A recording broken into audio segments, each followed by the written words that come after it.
number of years ago, I was the home teacher to an elderly woman in our ward named Julia. And this was a miserable summer Saturday in Boston. The humidity was at least 99% and the temperature was 99. It was a miserable day.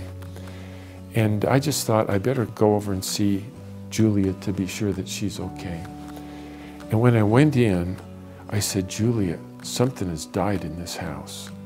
And she had lost her ability to smell in her old age. So I followed the smell down into the basement, and there was a fridge there that had been unplugged, and I opened it up, and oh, it was just awful. And her son had sent her a box of grapefruit, and she had put it in there. She just unplugged the fridge and forgot what was there. And over the subsequent year, it had just molded and rotted, and oh, it was awful. And I said, Julia, we got to get this thing out of your basement. So I went and called all of the members of our elders quorum, and everybody had vacated Boston. But I had a friend across the road who was not a member, and I, over the years, had tried every way I could possibly ask him to learn more about the church, and he was just adept at deflecting my invitations. So I called him up and I said, Don, I need your help. Explained what was going on at Julia's house. Is there any way you could help me get this thing out of the basement? And he said, sure, I'd love to help. So we went over, and it turned out that this fridge was at least 200 pounds. It had been made literally with cast iron in the 40s. And the home was over 100 years old, and the stairs out of the basement were rickety and narrow.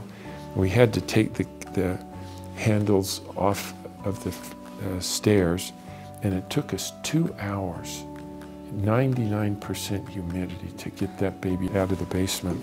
It took two 90-degree angles, and we stopped when it was on the second landing and just tried to get our third wind. And Don said, so Clay, tell me about the Mormon church. And I said, frankly, Don, this is the Mormon church. And I explained that we had this home teaching system, and I described all the things I have done for Julia, and then I said, we have home teachers, and this is everything that they've done for me. And Don said, that's just amazing. I love to help people, but I go to Mass on Sunday. I have no idea who they might need my help, and they don't have any idea what need I might have. I love to help people. Would you just promise me, if any of you Mormons ever needs anything to help, call me up. And so I started to call him whenever we needed help.